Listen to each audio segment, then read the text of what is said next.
Lunenburg, Canada. Chaque année s'ouvre ici l'une des pêches les plus rémunératrices du monde, la pêche au homard. On y extrait de l'océan près de 70 000 tonnes du précieux crustacé pour un chiffre d'affaires estimé à plus d'1 milliard d'euros.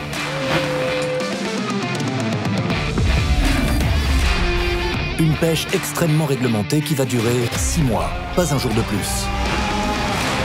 Une course contre la montre, avec ses règles, mais aussi ses risques, où chaque participant est prêt à tout pour pêcher le plus de homards possible. Un mois s'est écoulé sur les côtes de la Nouvelle-Écosse. Tempête, pluie, neige, la météo du Nord-Canada n'a pas épargné nos pêcheurs de homards. Surpris par le froid polaire de ce début de saison, Craig, le capitaine du Melissa Ann, a perdu plusieurs jours de pêche, son bateau étant pris par les glaces. Je sais pas si on va arriver à la casser, hein. Gail, elle, a dû faire face aux erreurs de sa jeune équipière Keira, qui a mélangé les petits homards non réglementaires avec le reste de ses prises. Une erreur qui aurait pu coûter cher en cas de contrôle des instances maritimes. Je vais devoir remonter tous les casiers et recompter tous ces foutus homards. Enfin, Holly a failli perdre Aaron, victime dans le gros temps du mal de mer. C'était la première fois que j'étais malade comme ça. Je ne m'y attendais vraiment pas. Malgré cela, le mois de décembre, qui représente le plus gros mois de pêche de la saison, a été bon. Gail a levé 15 tonnes de homards. Holly est en deuxième position avec 10 tonnes devant Desmond 6 tonnes et demie et Craig 1 tonne 8, le seul à ne pas dépasser son objectif.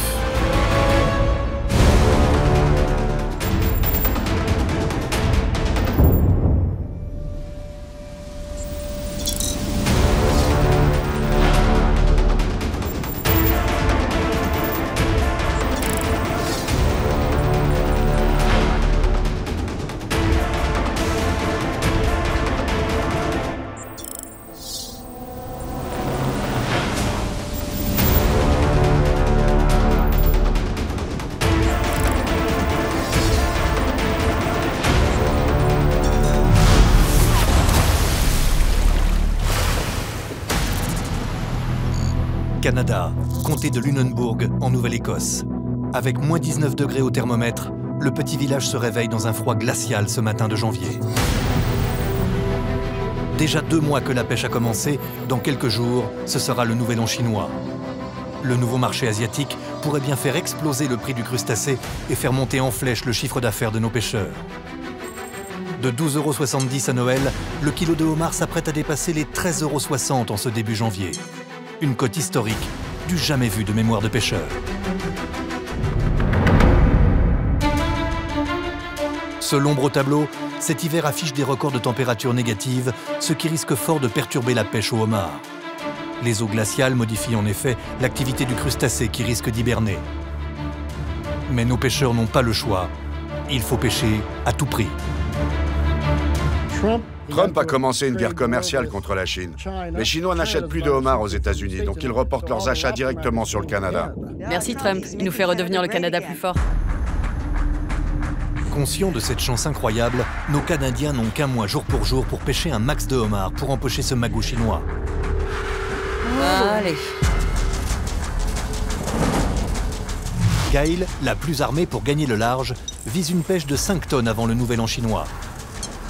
Quant au fougueux Holly, il a décidé de caler son objectif sur celui de Gail et pense également ramasser 5 tonnes de homards.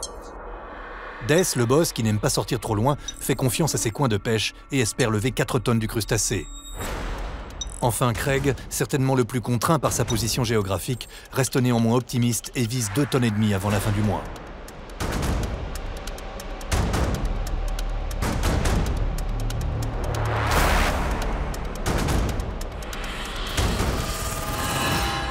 « 4 heures du matin.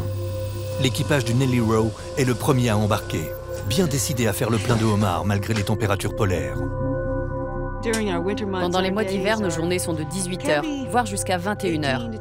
C'est vrai que ça fait un peu long.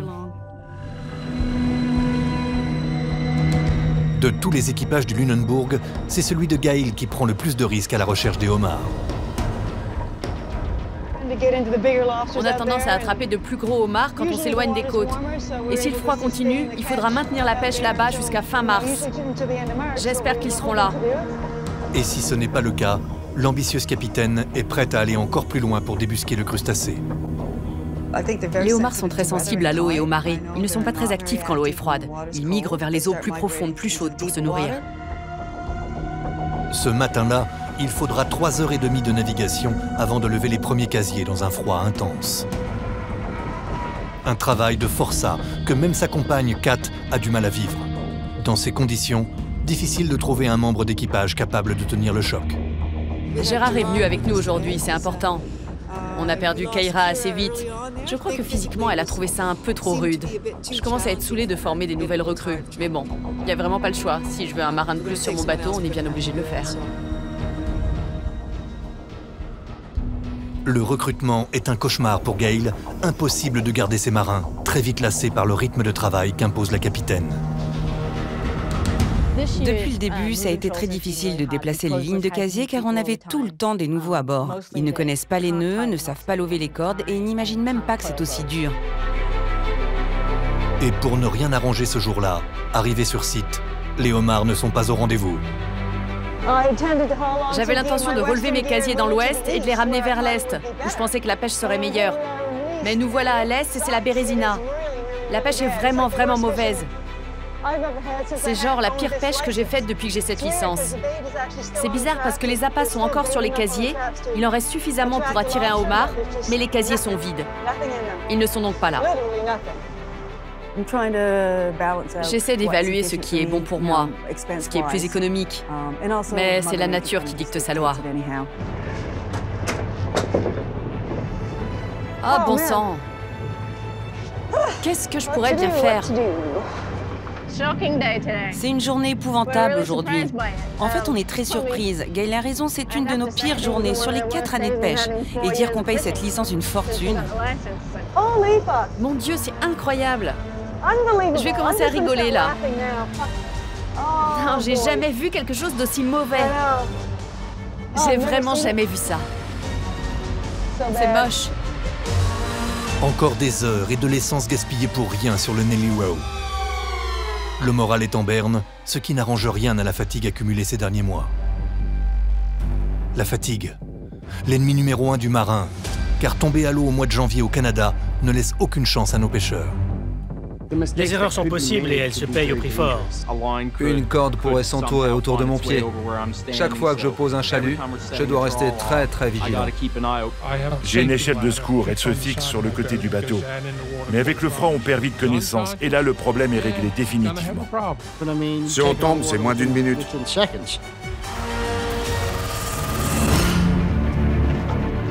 Holly, de son côté, est bloqué au port.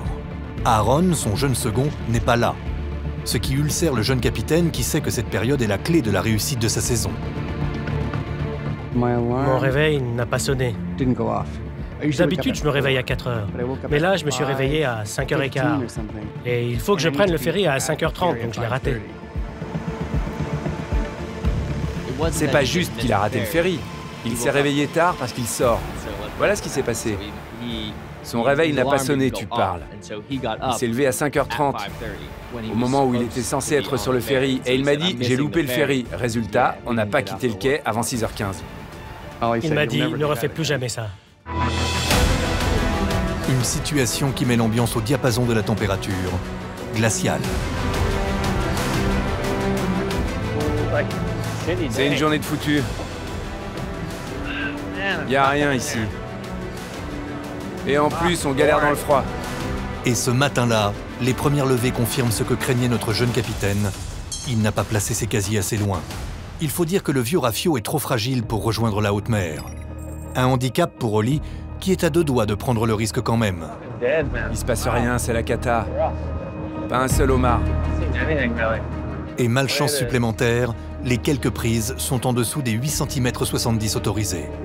Excédé, Holly décide de pousser les limites de son bateau pour aller au large, quitte à prendre de gros risques pour voir enfin la queue d'un homard. C'est pas possible de continuer comme ça. Là-bas, la pêche pourrait être meilleure.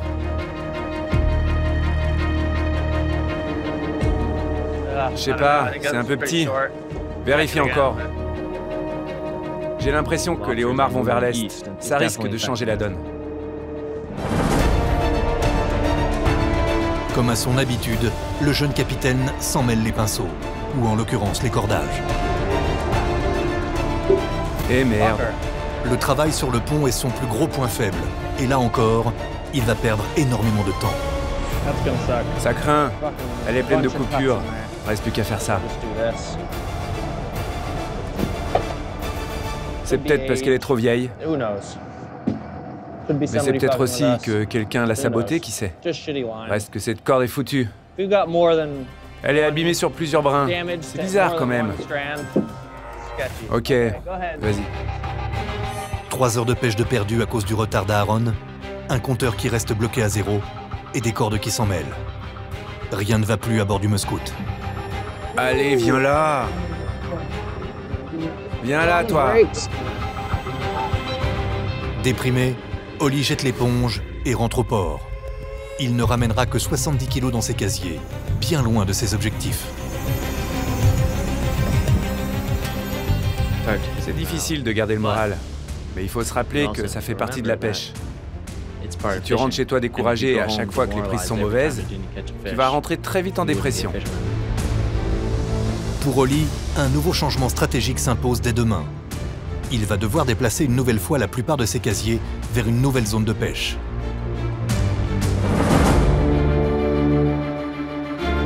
Dans la baie de Stonehurst, l'équipage du Melissa Ann met toute son énergie à sortir en mer. Enclavé dans un bras de mer peu profond qui ressemble plus au palais des glaces qu'à un océan, le ponton de Craig est totalement gelé. Craig ne peut compter que sur lui-même pour se libérer de la glace qui emprisonne la coque du Melissa Ann, ce qui peut s'avérer très dangereux. Quand on est entouré de glace comme ça, le plus grand danger, c'est d'abîmer le dessous du bateau. Non pas fendre la coque, mais il y a des tuyaux de refroidissement sur le dessous. Il y a des boulons qui dépassent. Tout un tas de choses fragiles. La journée commence mal pour Craig et le capitaine n'est pas au bout de ses peines. Logan, dis-lui de couper le moteur. Quoi? Dis-lui de couper le moteur. Stop! Logan, son jeune marin, pressé d'envoyer du chauffage dans la cabine, a remis en route le moteur du Melissa Ann sans se rendre compte d'un problème. Un énorme bloc de glace s'est figé sur un bout à l'avant du bateau et pourrait gravement endommager la vieille coque. Il me faut un marteau. Un marteau? Il y a un énorme bloc de glace qui pend sur cette corde à la proue du bateau. Il faudra près de 20 minutes au capitaine pour venir à bout de ce boulet de 80 kg de glace. 20 minutes précieuses qui auraient pu lui faire louper la marée.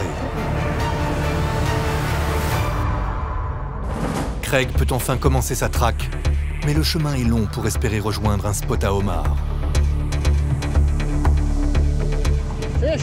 Quand il fait aussi froid, la pêche n'est pas bonne là où on est. Je croise les doigts pour que ça gèle pas avant la semaine prochaine. La brusque chute de température l'incite à déplacer ses casiers. Il n'a pas le choix, il lui faut aller plus loin en mer. Il faut de l'eau plus chaude ici. Il y a une semaine, elle était à 6 degrés. Ça allait, mais là, si on est à 2-3, c'est le max. Elle a beaucoup refroidi en à peine 5 jours. On ne pourra pas faire de miracle. C'est pas si mal. Et pourtant, contre toute attente, On y croit. à midi, l'équipage du Melissa Ann a déjà pêché près de 100 kg de homards. Un miracle. Et voilà. La poisse qui colle à notre capitaine depuis le début de saison l'aurait-elle enfin lâché? Il y a plus de 50 kilos. 62, 63 homards. Une mine d'or rouge qui s'explique peut-être par la migration des homards qui, en partant vers le large, auraient bien pu croiser les casiers de Craig. Il y a une logique, mais ça change tout le temps. Si on arrivait à prévoir ce que vont faire les homards, il n'en resterait plus. Heureusement que la nature leur accorde sa protection. On a trouvé un bon spot. C'est génial. Génial. On a remonté cette ligne comme l'année dernière, à moins d'un quart de mille de distance, même profondeur, tout pareil. Si ça a marché pour une ligne, je crois que ça va le faire pour les autres. Mais il faut garder cette info secrète. En vrai, dans cette pêche, c'est 75% de chance et le reste d'expérience. Parce qu'on ne sait pas ce qui va se passer d'un jour à l'autre. Craig voit enfin la chance monter à bord du Melissa Ann. Mais pour combien de temps?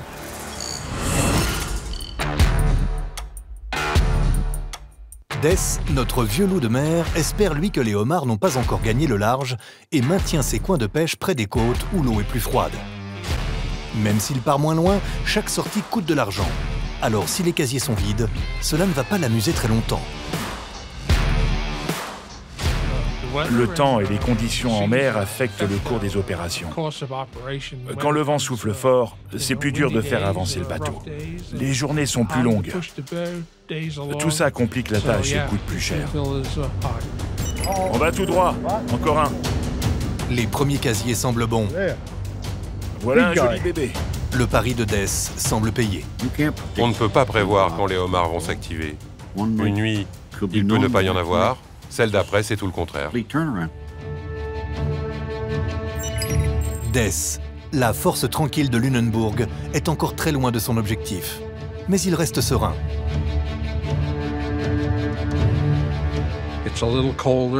Il fait un peu plus froid qu'il n'a fait ces dernières années. Et ça a des conséquences pour la pêche. Donc on avance tranquillement et on remonte les casiers comme on peut. Il faut la rejeter, elle est pleine d'œufs. C'est une femelle. C'est une femelle, ouais. Regarde en dessous. Peu de homards, et quand il y en a, manque de chance, ce sont des femelles pleines d'œufs qu'il est interdit de pêcher. C'est en effet l'une des règles principales pour protéger l'espèce. Toutes les femelles capturées doivent être rejetées à l'eau, quelle que soit leur taille. Les prises sont mauvaises partout en ce moment. Tout le long de la côte, d'après ce qu'on entend ici et là. Le doute plane sur le Fundy Jewel. Leur stratégie est-elle mauvaise ou la pêche est-elle en panne cette année à cause de la météo? Toute pêche est incertaine. C'est la loterie. Et comme à la loterie, tu perds plus souvent que tu gagnes. La traque des homards est un vrai pari. Allez, j'espère bien que les derniers casiers auront fait de bonnes prises. On verra bien si on sauve l'honneur. Je pensais qu'on en aurait quelques-uns. Ouais, moi aussi. Ça me saoule. La mer, c'est la grande inconnue. Même après toutes ces années en mer, j'ai encore des surprises auxquelles je m'attends pas.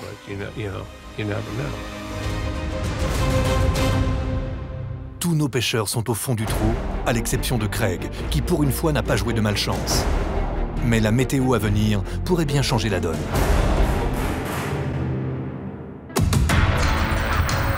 Quelques jours plus tard, nouvelle journée blanche. La déprime s'installe chez notre vieux capitaine qui n'en peut plus des tempêtes. Je descends au port pour m'assurer que le bateau est bien amarré pour faire face à la tempête. Avec toute cette neige, c'est la vraie galère. Très prudent, Desmond n'est pas sorti en mer depuis une dizaine de jours. Les températures oscillent entre -10 et -20 degrés Celsius et surtout le vent bouscule les bateaux quand ils sortent de la baie. Le pire vent, c'est celui du sud. C'est celui qui fait le plus de dégâts. Il provoque de fortes houles qui s'écrasent contre les quais. Et c'est là que tu risques le plus d'avaries sur ton bateau. Le plus dur cette année, c'est la météo. On ne peut rien y faire. Tu peux bosser plus dur, faire plus d'heures, ça sert à rien. Le temps, c'est la croix. C'est vraiment ce qui est le plus dur à gérer. Pour les anciens, s'il neige avant la saison du homard, les homards s'éloignent de la côte. Mais s'il neige pendant la saison, ils ne bougent pas. J'aimerais bien que ce soit vrai. Je réussirais peut-être à les trouver.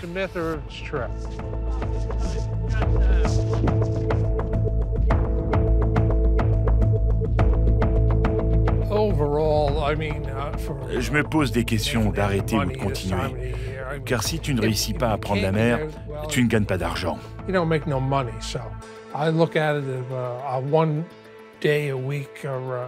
C'est pas rentable. Avec les frais que tu as, le jeu n'en vaut pas la chandelle. Et je te parle même pas de ceux qui sont endettés.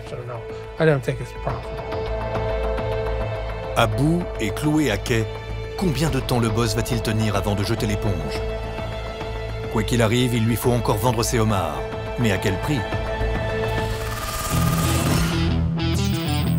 Pour Gale, la question est exclue.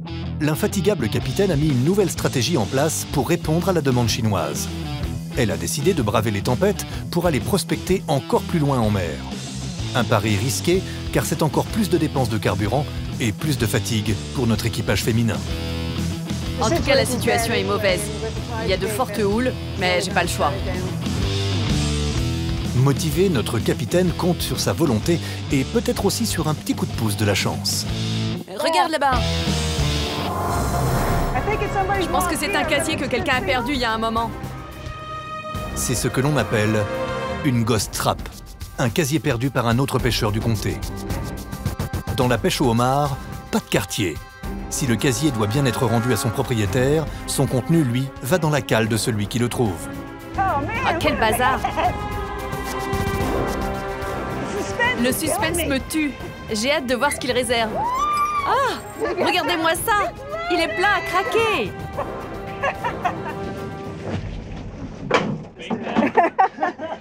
Tous ces homards, c'est énorme! Il y en a au moins 13 kilos! Une très bonne prise, qui plus est gratuite. Le casier contenait plus de 13 kilos, donc j'étais vraiment contente. Et évidemment, j'ai décidé de les garder. Les 13 kilos de cette ghost trap rejoignent la première tonne déjà pêchée depuis le 1er janvier. Un bon coup de pouce pour la capitaine, qui s'approche encore un peu plus de son objectif. Après plusieurs jours de mer assez infructueux, Ollie a pris une décision importante.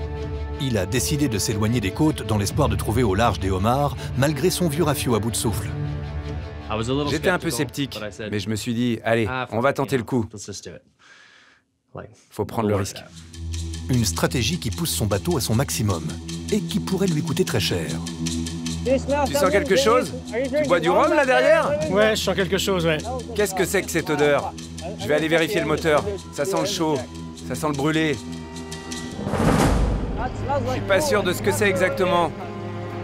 Il y a une fuite là-dessous, sur le dessous de ce truc.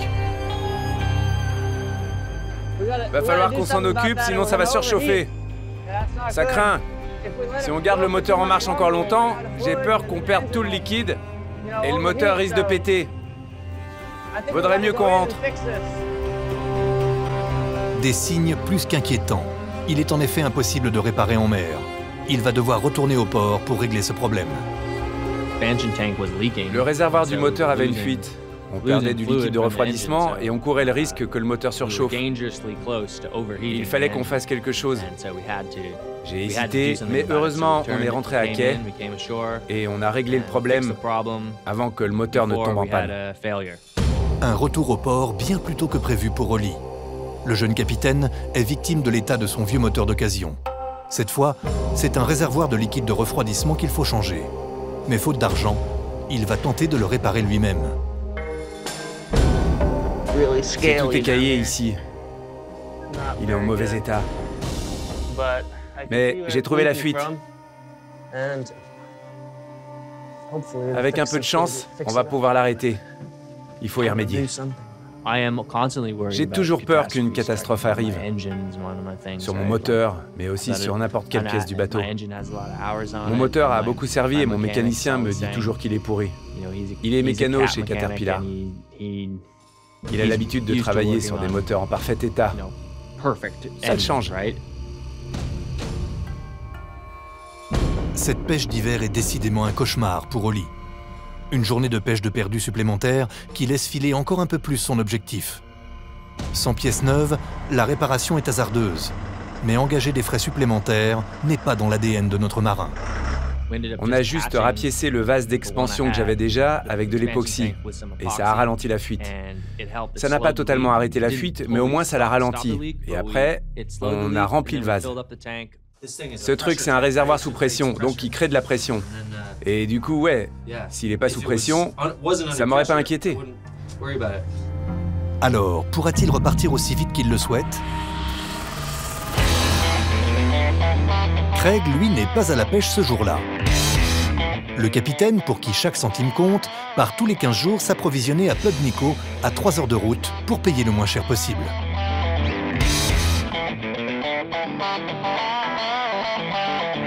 Oh, on a une journée amusante devant nous.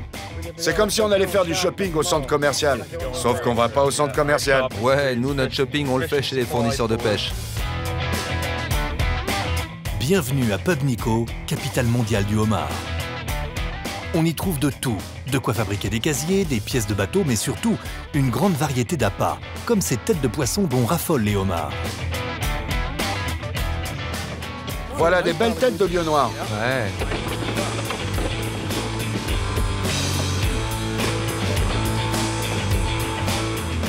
Ce qui est étonnant, c'est que c'est plus cher d'acheter des appâts frais que congelés. Je me demande bien pourquoi. Parce que s'ils sont frais, ça coûte moins cher aux fournisseurs que de les congeler. L'économie pour Craig est importante. Environ 2 fois moins cher que s'ils sont livrés au port.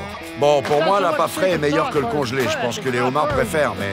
Effectivement, aucune étude sérieuse n'accrédite cette théorie du bon ou du moins bon appât. Regarde, regarde-moi ça. Ouais, ça vaut le coup d'œil.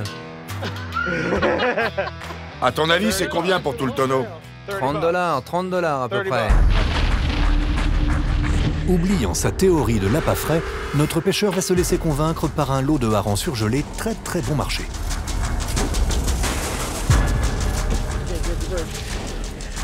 J'ai remarqué qu'ils sont encore tout rouges à l'intérieur. Ils m'ont l'air plutôt saignants. Ouais. C'est dur de savoir. Ouais, on essaye. En fait, je l'ai su après. Mais les harengs, là, c'était des harengs qu'ils avaient achetés d'une autre usine, qui était congelée depuis 1 an. Ils les vendaient 30 centimes le kilo. C'est pour ça qu'ils étaient moins chers. Une affaire en demi-teinte pour notre pêcheur qui pourrait bien rentrer bredouille en appâtant avec un lot aussi vieux. Si j'en prends 250 kilos, tu peux me les mettre sur une palette et les remballer? Oui, bien sûr. Ok, j'en prends 250 kilos, ils ont l'air corrects. Ils sont en blocs de 20 kilos. Des blocs de 20 kilos, ça fait... 12 blocs et demi. J'ai quand même un doute sur ces blocs congelés. Pour bien appâter, on les décongèle. On les coupe en 2 ou on extrait les entrailles. C'est pour faire ressortir plus l'odeur du poisson. Faut qu'il y ait du sang pour que ça marche bien. Avec le frais, on est sûr de la qualité. On a utilisé beaucoup d'appâts bien frais au début de la saison, qui ont bien marché. Mais comme dit Craig, on verra avec ça. Ils sont moins frais, mais surtout moins chers. J'espère que ça va aller. Mais avant de rentrer, Craig fait un dernier stop chez un fournisseur de matériel de pêche. Je vais juste prendre des ballasts pour le piège à homard. Juste les pièces détachées. Genre des boulons, des rondelles et des supports pour les attacher dans les pièges. J'ai tout ce qu'il vous faut. Vous en voulez 15 de plus?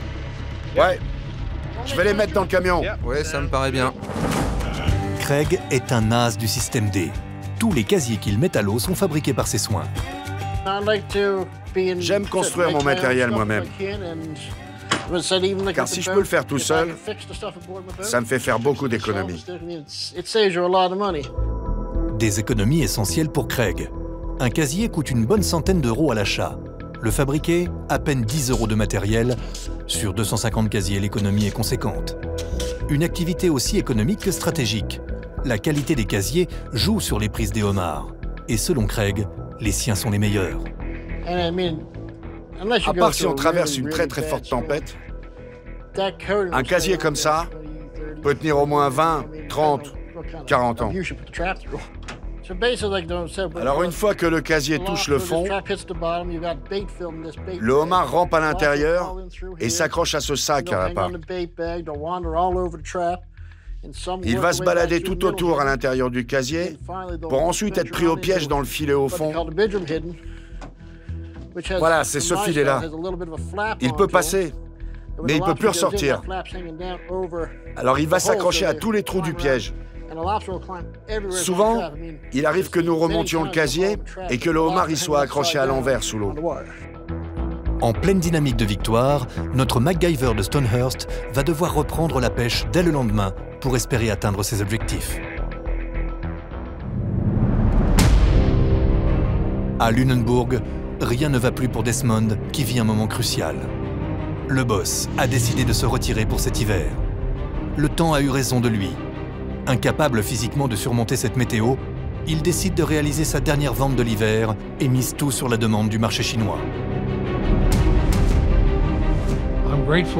J'ai envie de dire merci aux Chinois qui ont fait monter les prix.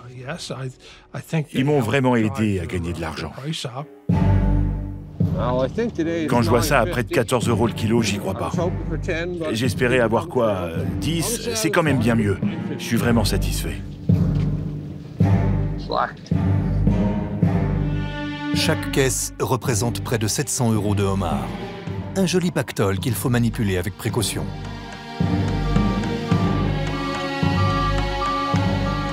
Assure-toi de me trouver les meilleurs. T'en as combien? 11 très bonnes. T'as bien choisi, j'espère.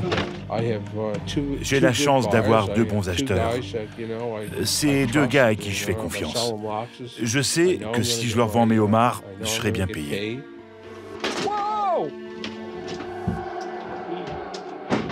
Ah, fais gaffe que ça s'ouvre pas. Fais attention. Descends-moi ça. Vas-y doucement.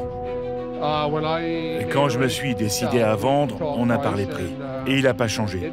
Donc c'est 13,50 €. Quand on se met d'accord avec mon acheteur et que le prix est fixé à 13,50 € le kilo, il n'est pas question de vérifier les homards. On est en confiance. Les caisses partent comme ça et c'est 13,50 € le kilo. Point barre. Pour ces 16 caisses, Desmond empoche donc la jolie somme de 10 400 €. Pour 2 semaines de boulot à 2, c'est pas si mal. Fin de partie pour nos 2 anciens. Le froid et la raréfaction des homards ont découragé Desmond pour cet hiver. Il retentera sa chance au moment du redout. Avec ce prix qui ne cesse de monter, Des aurait pourtant pu gagner beaucoup d'argent. Ok, merci Des. Bonne chance, et on se revoit dans quelques mois quand tu seras de retour. Et on s'y remettra. Je serai de retour dans 2 mois. On s'y remettra alors. Ouais, on s'y remettra. Quitte à partir, le boss décide de partir loin et fuir ce froid. Direction Miami. Comme Desmond part en Floride, je vais aller pêcher avec un ami, soit demain matin ou demain après-midi. On va charger le bateau et poser ses casiers jusqu'à ce que Des revienne. Je ne peux pas m'en passer finalement. Et ensuite, je retournerai pêcher avec lui.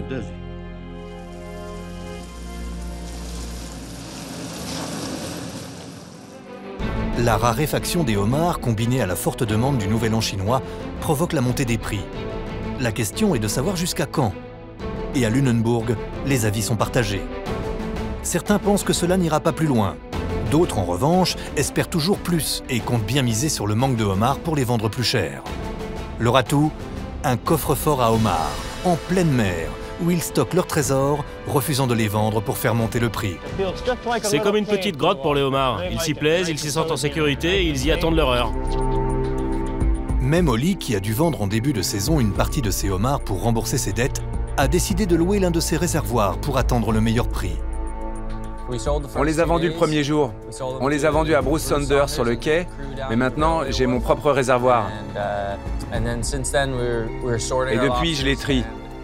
Ceux en bon état, on les stocke dans des casiers qu'on fait couler individuellement et on attend. Les autres, on les vend. Je vais charger ça. Les caisses de homards séjourneront le temps qu'il faut dans ce que les pêcheurs appellent le lobster car. Celui d'Oli, un des plus petits, peut quand même accueillir plusieurs centaines de caisses, près de 3 tonnes de crustacés. Ce réservoir permet de maintenir le homard dans l'eau en vie en attendant que les prix montent. Une fois menotté dans le lobster car, le homard peut survivre près de 3 mois sans nourriture. Un animal robuste dont on ne connaît pas encore tous les secrets. Ce qu'il faut, c'est les mettre dans le lobster car le plus vite possible. Parce que les homards survivraient à peine quelques minutes si on les laissait sur le pont. Ils seraient morts en très peu de temps. C'est bon. Ça en fait 6. À dire vrai, j'aime pas trop utiliser un lobster car. Ça craint, je déteste ça. J'imagine ces pauvres homards là-dedans sans bouffer. Et je trouve que ça craint. C'est tellement cruel. J'aime pas être le bourreau de toutes ces créatures. Je préférais les pêcher, les vendre et les oublier. Mais je vais quand même tenter le pari de gagner un peu plus d'argent. On verra bien si le cours monte. «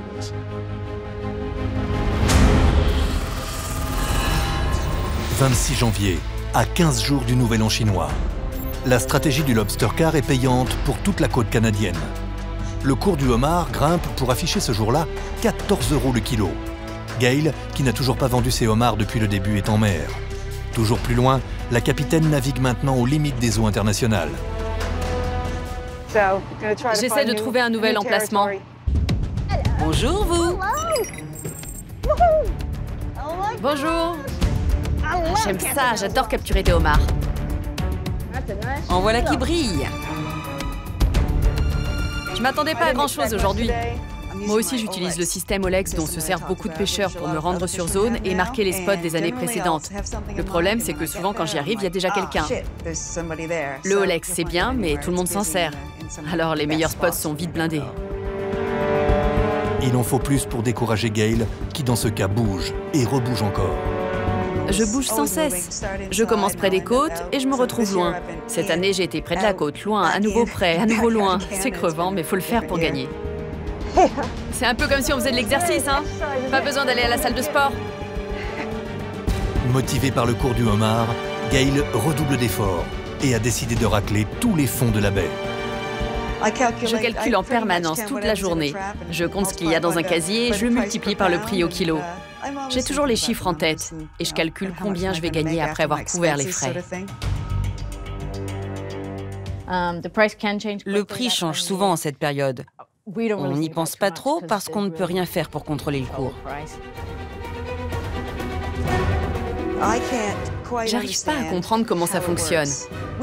Nous, pêcheurs, on est peut-être tous parano, mais on a vraiment le sentiment qu'il y a des gens qui se regroupent, des acheteurs, des entreprises, qui se parlent et qui décident du prix. Et je trouve ça très frustrant.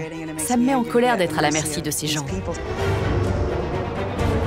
Les prises de notre capitaine ne sont toujours pas à la hauteur de ses ambitions. On ne s'attend pas à capturer beaucoup de homards en cette période de l'année, mais là, normalement, il est quand même possible de gagner de l'argent. Ce qui me rend dingue, c'est que le cours est bon en ce moment. Et ce serait chouette si on pouvait pêcher quelques centaines de kilos. Ce qu'on arrivait à faire jusqu'ici. Mais ça s'est arrêté d'un seul coup. Une pure daube. Bah voilà! Un seul homard et qui est plein d'œufs. Une journée comme celle-ci est complètement décourageante. On veut juste qu'elle soit finie. C'est lamentable. On a à peine gagné de quoi couvrir nos frais. C'est nul. Ça va être une longue journée. Oui, je dirais que c'est une bonne journée pour faire la sieste. Même une excellente journée pour faire la sieste. Avec un cours du prix du homard incertain et des casiers qui remontent quasiment vides, notre chevronné capitaine va devoir trouver une solution si elle veut atteindre ses objectifs. Nouveau jour de pêche pour Craig qui va enfin savoir s'il a fait le bon choix d'appât pour attirer les homards. Il a déposé ses pièges hier, loin de sa zone habituelle.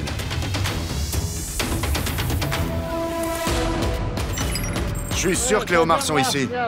Je le sens. Oh oui! À croire que Craig a retrouvé son flair de tracker. Eh ouais, j'aime ça, moi! Les premières prises sont excellentes. La chance semble avoir pris ses quartiers d'hiver sur le Melissa Anne. Ouais, c'est incroyable! Et Craig n'est pas au bout de ses surprises. Une ghost trap s'annonce. Sera-t-il aussi chanceux que Gail? Ok. Purée, des vieux casiers en bois. File-moi un bout. File-moi un bout. Le jour où on a remonté le casier perdu, j'aurais pu le laisser sur le fond et l'oublier. Mais quand on y pense, c'est idiot. Pourquoi laisser la corde et tout ça au fond? Moi, je ramasse tout ce que je trouve. Si je tombe sur des casiers, je les ramène chez moi. On n'est pas censé le faire, mais je les ramène à la maison et je m'en sers pour en fabriquer d'autres.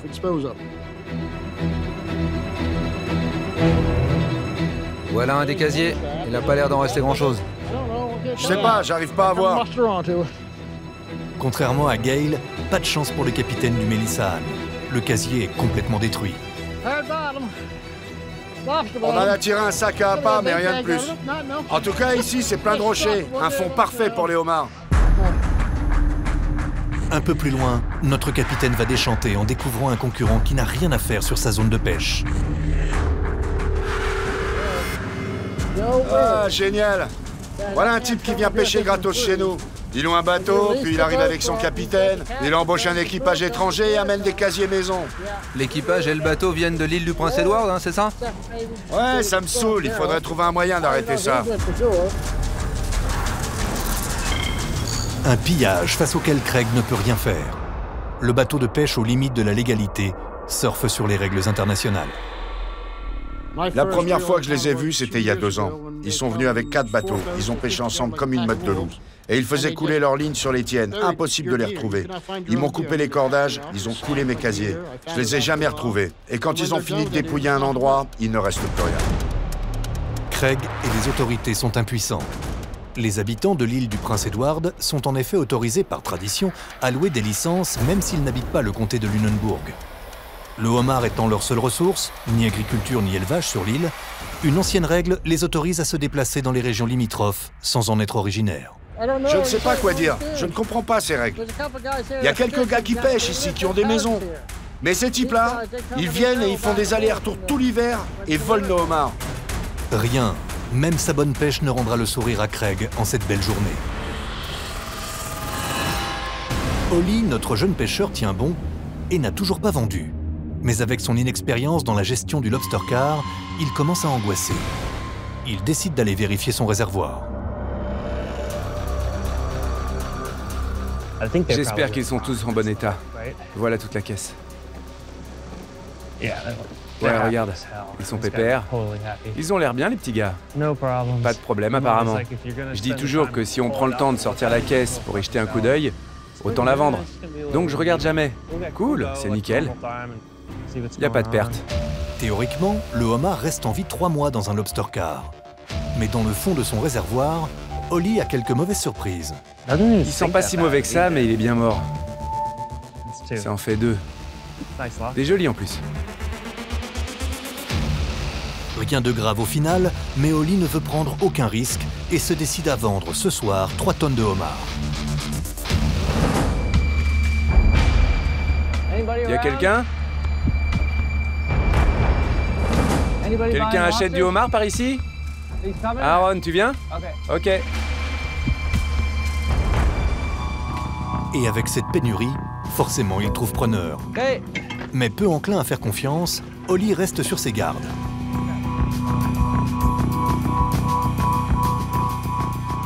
Encore 4. Les caisses s'accumulent sur le quai et chacun compte de son côté. Ce qui m'énerve, c'est que j'ai pas la moindre idée de comment ils fixent les prix. J'imagine qu'il y a une espèce de marché, d'offres et de demandes, mais qui décide, je ne sais pas. On sait même pas combien ils le revendent. Sans infos, c'est compliqué de négocier. Mais qu'importe les infos, chacun y va de son coup de bluff. T'as bien fait de vendre aujourd'hui, hein. Pourquoi, il va recommencer à faire froid? Le prix est censé baisser demain, surtout. Sérieux? Ouais, la compagnie m'a appelé aujourd'hui, ils m'ont dit demain le prix baisse. J'ai dit ouais, arrête tes conneries, c'est pas vrai. Attends, c'est vrai ou pas? Ouais, je sais pas. Vraiment? Vous étiez où aujourd'hui? On était juste là. Ah bon? 18... 19... 1, 2... Holly, peu à l'aise dans ce genre de négociation, ne croit pas un mot de la compagnie et n'est pas convaincu d'avoir fait une bonne affaire. Ça va baisser demain? Ah, tu sais ce que je prévois? Quoi? Une hausse. Non, toi tu dis que ça monte et la compagnie le contraire. Mais pourquoi je mentirais? Il sera peut-être 10 centimes de plus demain. Mais il va faire froid dans les prochains temps, non? La semaine prochaine, il est supposé faire un temps pourri, j'ai peur qu'il crève. En vendant la totalité de son lobster car, Holly a touché 42 300 € pour 3 tonnes de homard. Je pense que c'est pas une mauvaise affaire, je sais pas, mais bon, se foutre de nous. Je pourrais les vendre à un autre, mais j'ai encore moins confiance. Faut pas le dire, mais lui, il me donne une prime. Il rajoute 10 centimes au cours du jour, donc pour chaque kilo, il paie 10 centimes en plus. Un pari qui semble satisfaire notre novice. Mais s'il veut atteindre son objectif de 5 tonnes avant le Nouvel An chinois, il va devoir reprendre la mer et compter sur sa bonne étoile. 30 janvier, c'est le grand jour pour Gail. Le cours dépasse 14 €. À 11 jours du Nouvel An chinois, Gail a décidé de vendre. Mais avec moins 20 degrés Celsius affichés au thermomètre, notre capitaine est inquiète. Oui, bonjour, c'est Gail. Comment ça va? Il fait froid. Stressée par le froid polaire, notre capitaine commence à paniquer. Elle a décidé de vendre son réservoir. Gail tente donc de contacter son acheteur. Prise d'angoisse, elle veut au plus vite se débarrasser de ses prises cumulées depuis plusieurs mois. Ouais, donc on se donne rendez-vous sur l'autre quai, le quai des pêcheurs. Ou dis-moi ce que tu veux faire. En ce moment, dans mon réservoir, on a plusieurs centaines de caisses. Donc j'estime qu'on doit avoir entre 6 et 7 tonnes au port. Le problème, c'est que c'est sous la glace. C'est certain que le froid les fragilise et on ne peut pas les sortir de l'eau trop longtemps. Donc il va falloir la jouer fine aujourd'hui. Impossible de les sortir à cette température. Maintenus en vie dans l'eau de mer à 2 ou 3 degrés Celsius, les homards ne peuvent pas être exposés à un air aussi froid. À partir de moins 1 degré, avec le vent, ils gèlent en quelques minutes. Je pense que le meilleur truc à faire, en attendant de voir comment va bouger la météo dans la journée, c'est de retirer autant de caisses qu'ils veulent, entre 20 et 30 caisses à la fois. On les ramène, on fait des allers-retours rapidement, on les fout dans leur camion, et comme ça, ils sont hors de l'eau le moins longtemps possible. Ouais, alors ils veulent toutes les caisses? On verra. Ok. Pour le moment, je sais pas ce qu'ils comptent faire. Ouais, vraiment, ça caille. 6 tonnes de homards que le froid menace. Morts, les crustacés sont invendables. Je m'inquiète en pensant que tous les jours, j'en perds 1 ou 2. Et au prix actuel, cela représente de l'argent. Quand le prix atteint 2 chiffres, c'est comme si ça déclenchait quelque chose dans ma tête. En plus, j'ai jamais conservé mes homards aussi longtemps. Il est grand temps de les vendre. Tu veux me déposer sur le lobster car, comme ça j'essaye de dégager la glace. C'est celui qui est recouvert de glace. Ouais, et si tu peux me déposer avant de faire tes nœuds?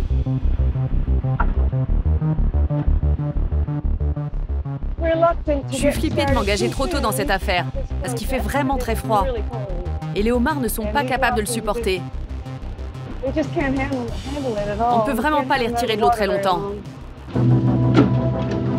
Je pense pas pouvoir l'atteindre là. Aux grands mots, les grands remèdes, Kat et Gail tentent de déblayer le lobster car à la hache.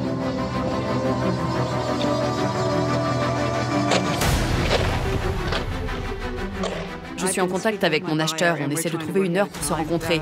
Malheureusement, les températures sont en dessous de 0, donc on voudrait éviter de les sortir de l'eau s'il est en retard. C'est à la minute près. La règle est claire. Tout homard mort durant le transport jusqu'au camion n'est pas comptabilisé. Je peux rester si tu veux. Non, t'inquiète, je plaisantais. Le choix est cornélien pour la capitaine. Si elle vend aujourd'hui, elle pourrait empocher une petite fortune. Mais en exposant ses homards au froid, elle risque surtout de les perdre.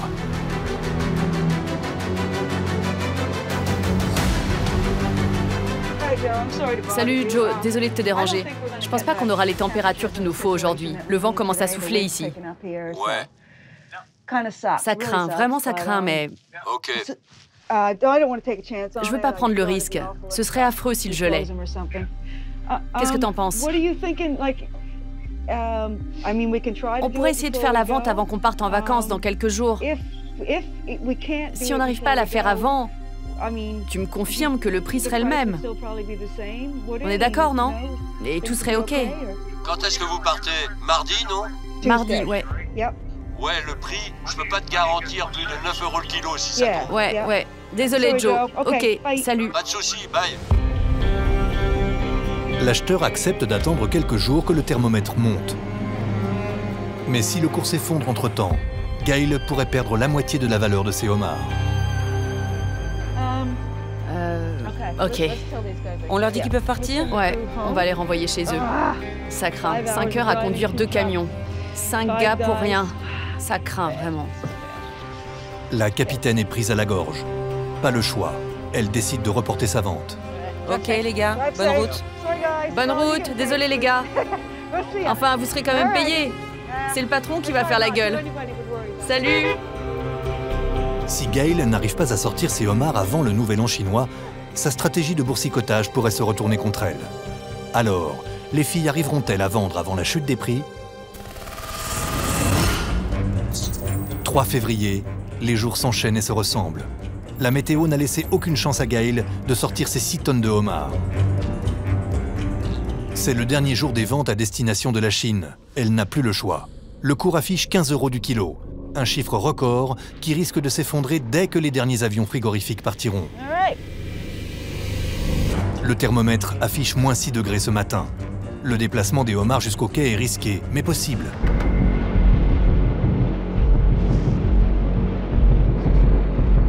précieux lobster car de la capitaine, 6 tonnes de crustacés, 90 000 € qui attendent depuis 2 mois d'être vendus. L'acheteur a mis en place tout un dispositif. Il a fait venir plusieurs gros bras pour être le plus rapide possible pour empaqueter et charger les homards. Bon, bah voilà. On peut en profiter aujourd'hui, n'est-ce pas? Tout est bon? Ouais. Non, je suis pas intéressée par la pêche au homard là tout de suite. C'est juste trop dur. Il se passe rien, il fait trop froid. Je me sentais mal, mais bon, j'ai eu Joe au téléphone qui m'a dit de pas m'inquiéter. Ça y est, nous revoilà sur le lobster car. Tu veux en prendre combien à la fois? On peut en faire 3 par 3, Russell, non? Ouais, 3 de chaque. Presque pas de perte. Un petit miracle après un si long séjour dans l'eau. L'opération de transfert va prendre plus de 2 heures, malgré les nombreux bras disponibles. Ok, merci, c'est bien. Allez, on s'active là. Chaque homard est scruté à la loupe, puis déposé dans les caisses de l'acheteur. Ça a l'air bon. Il n'y a pas l'air d'avoir de homards morts. J'espère qu'il y aura plus de 5 tonnes. C'est ça que j'espère. Il devrait y en avoir entre 5 et 6 tonnes. 15, 30 et 12. C'est le moment de vérité. 6 tonnes et 102 kilos de homards. Gail avait raison. C'est plutôt un bon chiffre, il me semble. C'est pas mal du tout.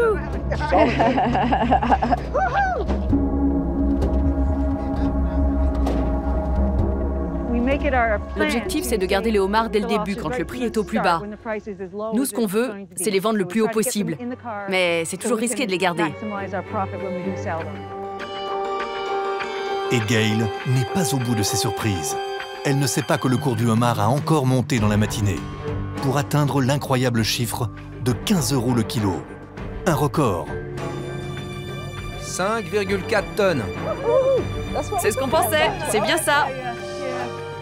5,4 tonnes, c'est ça. Vas-y, fais le calcul. On a gagné combien? Du calme, du Je peux pas calme. me calmer, je suis trop impatiente.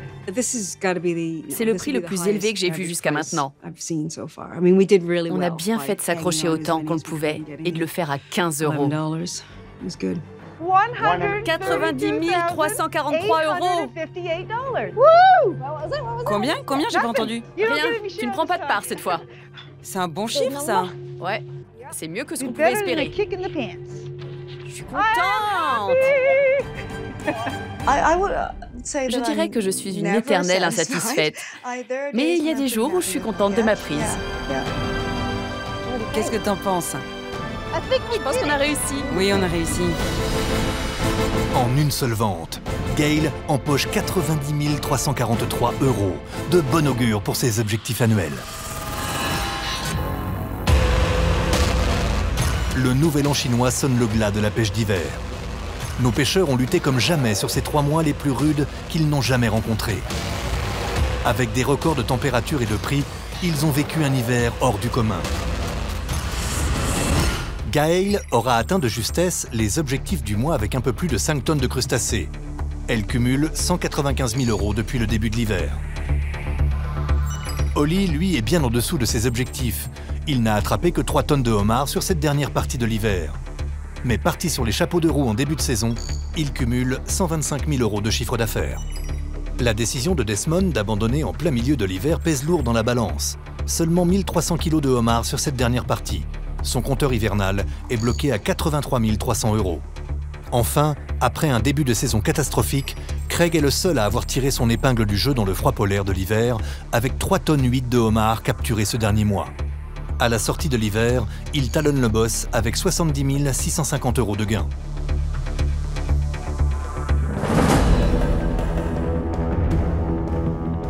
Pour espérer atteindre leurs objectifs, nos pêcheurs vont devoir tenir bon encore 2 mois. Et attaquer ensuite la pêche de printemps. Le redoux et le réchauffement de l'eau vont changer la donne, les techniques et bien évidemment les stratégies. Oh mon Dieu! Il y a des rochers là-dessous. Une dernière ligne droite où nos pêcheurs n'auront pas le droit à l'erreur.